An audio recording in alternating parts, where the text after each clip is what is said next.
How many of us need a little reward now and then to keep us motivated? Some of us. My wife, Becky, sometimes uses M&M candies as rewards in her physical therapy practice.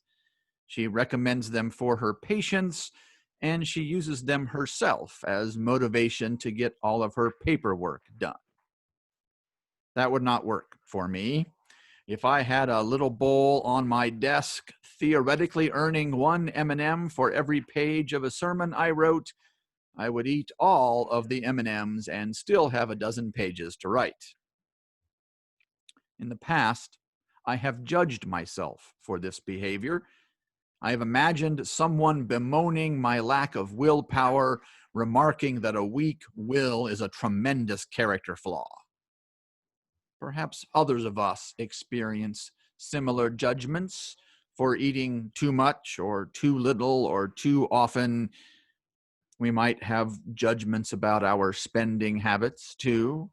I know I've heard judgmental comments about lottery winners spending their money irresponsibly. On more than one occasion, I've heard someone talk about those people who do not spend wisely, who do not save at least a portion of their winnings, who do not create revocable living trusts, but instead buy fancy cars and throw parties and otherwise demonstrate how unfit they are for any sort of personal finance or indeed any personal responsibility at all. Feh. How many of us have heard about the marshmallow experiments they did with kids decades ago? Some of us. Researchers took a child into a private room where there was a table with a plate and one marshmallow. The researcher told the child they could eat the marshmallow if they wanted, but if they would not eat the marshmallow for some period of time, then the researcher would return and give them a second marshmallow. You can have one marshmallow now, or you can have two if you wait a little while. They then tracked the children as they grew up and reported that the children who waited, who had demonstrated self-control and the ability to defer gratification, were more likely to go to college, to get better jobs, etc. The studies seemed to show that willpower was the key to success in life. Even if this interpretation were correct, I would still be wary of it because it too easily becomes a form of blaming the victim. Those people don't have enough willpower to succeed. It's tragic, but it's their own fault. If they had stronger wills, they'd have more money and the home and the education. Or she should just lose some weight. Then she'd feel better. We can't help her if she won't help herself. Just to be clear, that kind of victim blaming is an impediment to creating the beloved community. I try not to engage in it. Unsurprisingly, the marshmallow experiment has been debunked in a couple ways. First of all, for children who sometimes do not have enough to eat, eating the marshmallow when it's presented to you, eating any food when it's in front of you, is a rational response. Other scientists redid the experiment, and when they controlled for the food security of the family, the effect of willpower over the course of their lives was statistically insignificant. The experiment was really about wealth all along. If your family did not have the money to provide enough food, then it probably didn't have the funds to send you to college either.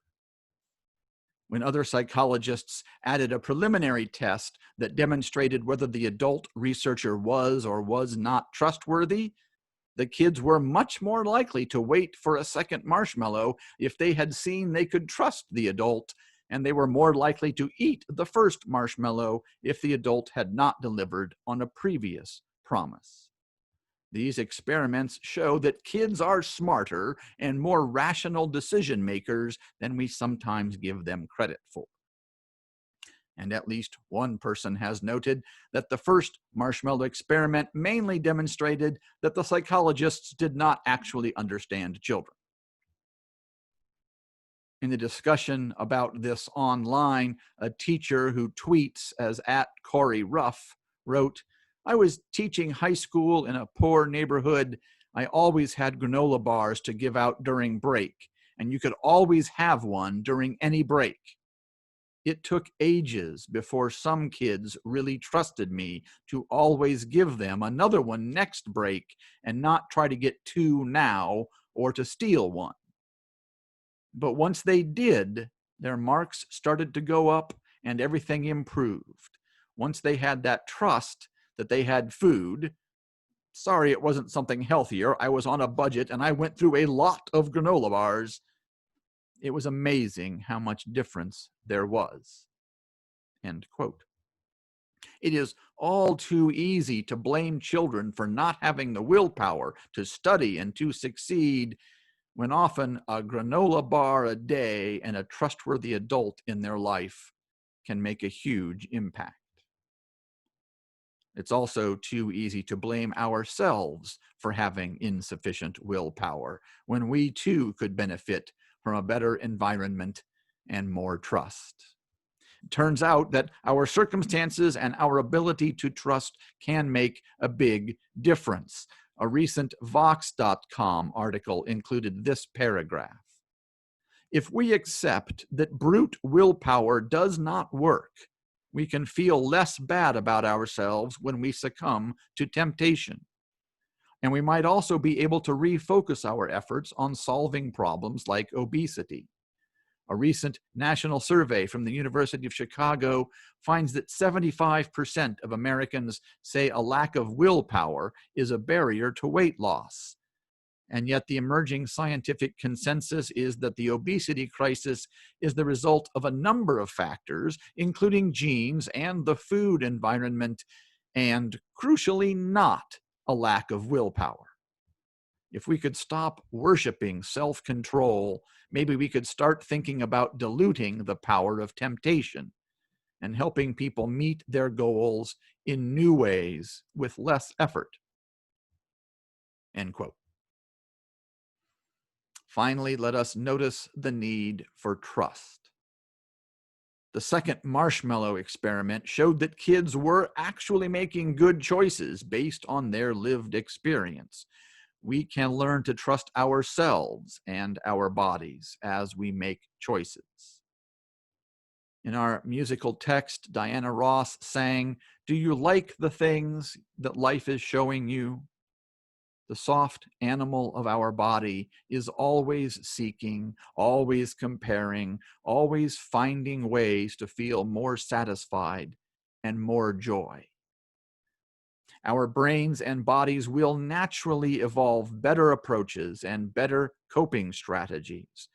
As long as we do not experience actual brain damage, we will watch and learn and grow into better behaviors. We will learn from our own mistakes. We will watch and learn from others.